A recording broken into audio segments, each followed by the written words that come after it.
ఎందుకంటే రచన శ్రీహరికృష్ణ. ఇంకా కథలోకి వెళ్తే అనుకుంటూనే బయలుదేరా, చిన్న దుంపరే కదా తగ్గిపోతుందిలే అని. దీని దుంప తెగ జోరుగా పడుతుంది వాన. 10 నిమిషాల్లో ఇంటికి చేరుకునేవాడిని. ఇప్పట్లో ఆగేటట్లేదు కదా.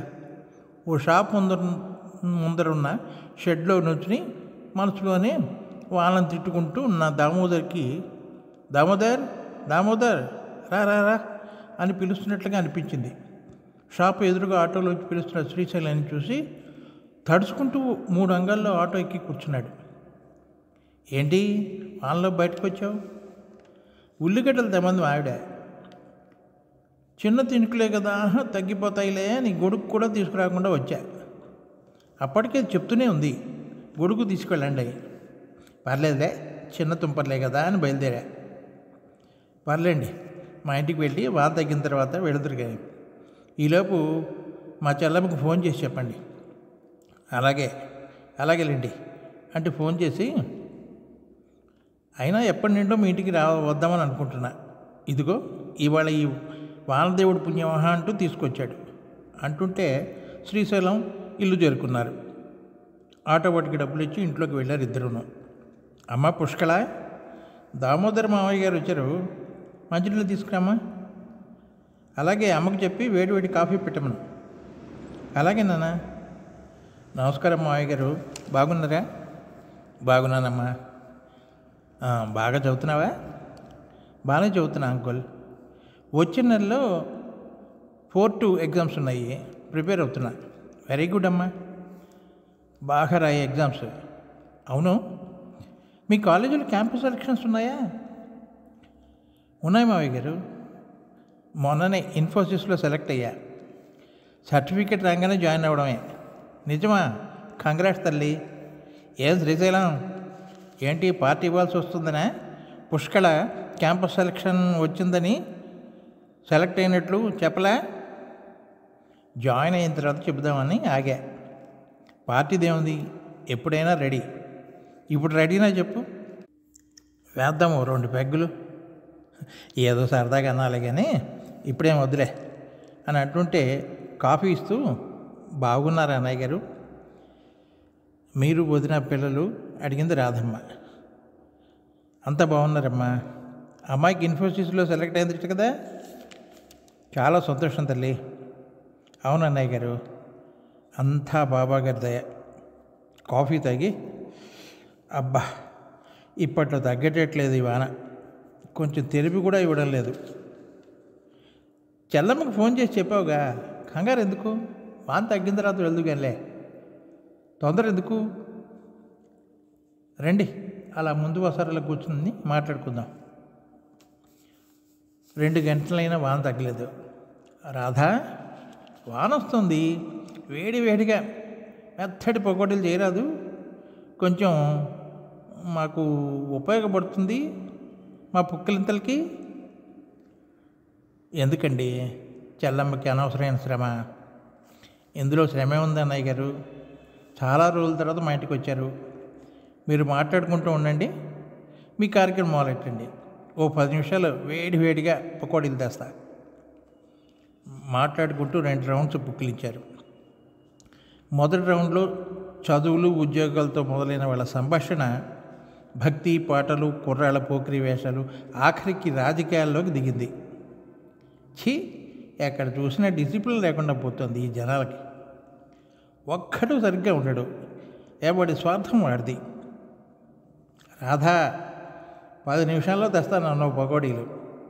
ఇక్కడ ఆల్రెడీ 2 రౌండ్స్ అయిపోయాయి, ఎంతసేపు చిప్స్తో సరిపెట్టుకో, తొందరగా 2 నిమిషాలు తెస్తున్నానండి అంటూ 2 ప్లేట్లలో పట్టుకొచ్చింది పకోడీలు. చాలా బాగున్నాయమ్మా పకోడీలు అంటుంటే ఓ చిన్నువు నవ్వి వంటింట్లోకి వెళ్ళిపోయింది రాధ. నిజంగా నువ్వు చాలా అదృష్టవంతుడివిరా శ్రీశైలం. ఇంట్లో మందు కొట్టినా ఏమనదు మీ ఆవిడ. అదే మా ఆవిడైతేనా, ఓమ్మో వద్దులే, తాగిదంతా దిగిపోతుంది. ఎప్పుడు తాగుబోతులాగా తాగం కదరా, అందుకే పర్మిషన్. సరే ఇంకోటి అయినా లైట్గా ఆ, అన్నట్లు ఇందాక మనం ఏదో టాపిక్లో సగంలో ఆగిపోయాం కదా. అవును, జనాల గురించి ఆగిపోయాం. ఏంటి బాణ ఆగేటట్టు కనపడటం లేదుగా. అవును, భారీ వర్షమే పడుతుంది. వర్షం అంటే గుర్తొచ్చింది, కేరళలో ఏం వరదలండి బాబు, 1000 మందికి పైగా చచ్చిపోయారు కదా. ఎందుకు పోరు? వరదలు వచ్చే ఛాన్స్ ఉంది, ఖాళీ చేసి పొండి అని హెచ్చరికలు జారీ చేసినా వింటేగా. మొండితనం చూడండి ఎంత దారుణం జరిగిందో. వినరు. మొండితనమో మూర్ఖత్వమో పొగర్లో నిర్లక్ష్యమో తెలియదు. వారి మంచిగా చెప్పినా వినరు, పాటించరు.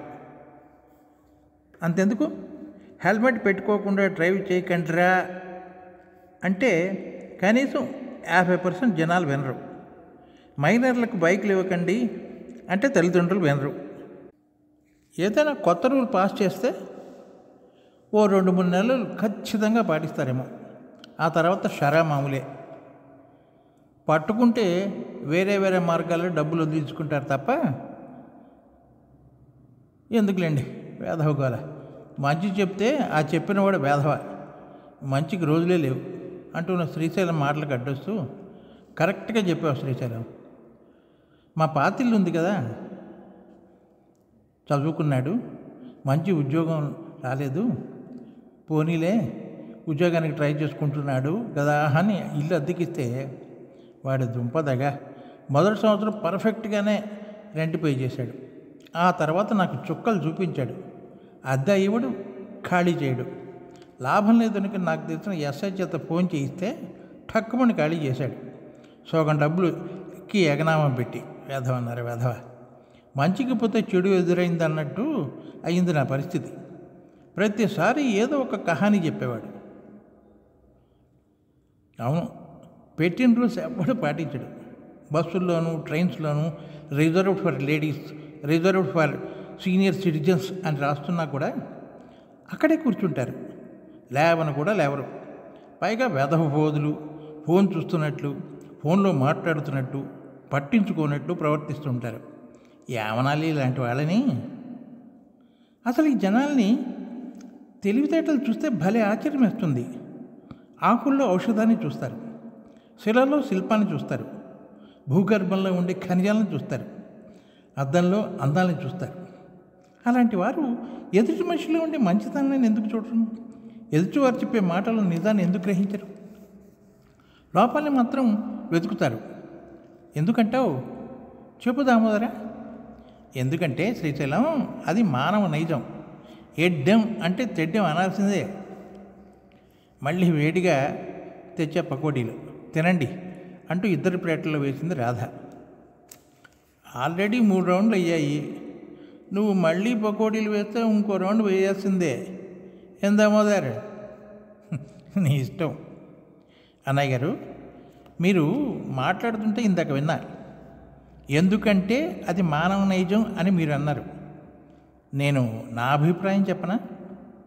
అబ్బో, భేషుగ్గా చెప్పబోయి రాధాదేవి అన్నాడు శ్రీశైలం.